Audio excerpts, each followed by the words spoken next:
Even the world's toughest critic finds himself on the ropes every now and again. And whenever that happens, I make the hot tag to the dummy. Choose from several delicious flavors with no harmful ingredients and no BS. Go to www.w.gg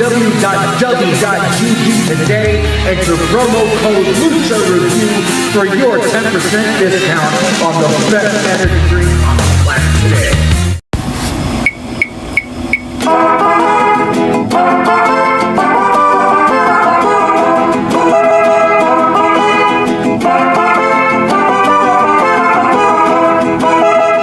It's the end of the Halloween festivities here on Lucha Review, and in tonight's main event, I am going to go back to my roots. I am going to go back to Long Island. I am going to go back to Amityville to experience the horror of Mount Misery Road. Give me that hot tag, and let's burn this house down.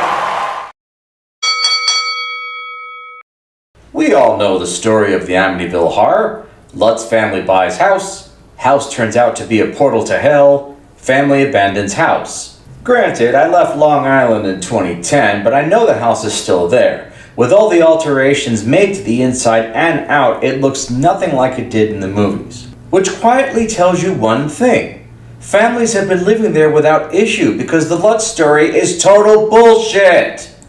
Unfortunately, without bullshit, Hollywood wouldn't exist, which is why the only people making money off of this bullshit are the people who work in the movies. There are literally dozens of these movies now, but you can't remake the same story 50 times, so you gotta be creative. This brings us Amityville the Werewolf, Amityville the Thanksgiving Dinner, Amityville Christmas Vacation.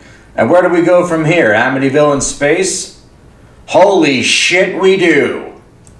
Amongst these spin-offs and rip-offs and jerk-offs is Amityville Horror Mount Misery Road. And when you see the same two names appearing several dozen times in the opening credits, you'll have a good idea of what you're getting into. However, if you grew up in the area like I did, your intelligence is insulted before you even press play because you'd know that Mount Misery Road does not exist. There's a Sweet Hollow Road, and it's nicknamed Mount Misery Road because it leads through a cemetery on a hill, and the ghost stories about the area cover many bases. Ghost children pushing your car away from a nasty nanny's grave, a ghost cop who pulls you over and vanishes completely, and satanic rituals are amongst the many stories that came from that area. This film goes with the Mothman story, which happens to be one of my favorites. In the 1960s, a humanoid creature with red eyes and moth wings terrorized the neighborhood until strange men in black suits came to the town to look into it. This fascinating story inspired Men in Black, and even more fascinating is the simple fact that it all happened in West Virginia! Our story begins in Florida, where paranormal treasure hunters Charlie and Bougie learn about the Mothman and plan a trip to Mount Misery Road to try to catch him on video. Months later, on the night before their flight to New York, they're wearing the exact same clothing they wore on the day they booked the airfare and pre-game before their trip. The only guy willing to sign a release form to be in this movie plays a local Florida man who happens to come from Long Island and warns the couple about how dangerous the area is. He pontificates by looking at the camera to make sure the red light is on and getting in everything that he has to say. What a night on the plains. All those delayed flights to get to here, to New York.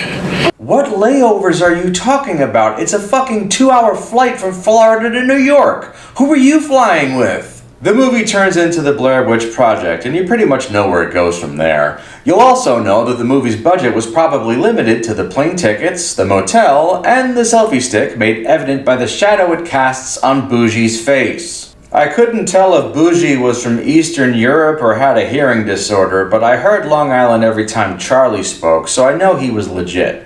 With that said, dude, you should have known better than to make an Amityville movie about the fucking Mothman. Tell you what though, I'd still book this attraction at the mid-card because you ultimately monetized a home movie, and that is pretty fucking awesome. Subscription is free. And be sure to share this video and treat yourself to some Lucha Review swag at my Redbubble store. Shirts, buttons, stickers, and other fun items are waiting for you in the link below. Thanks for the hot tag, and I'll see you next time.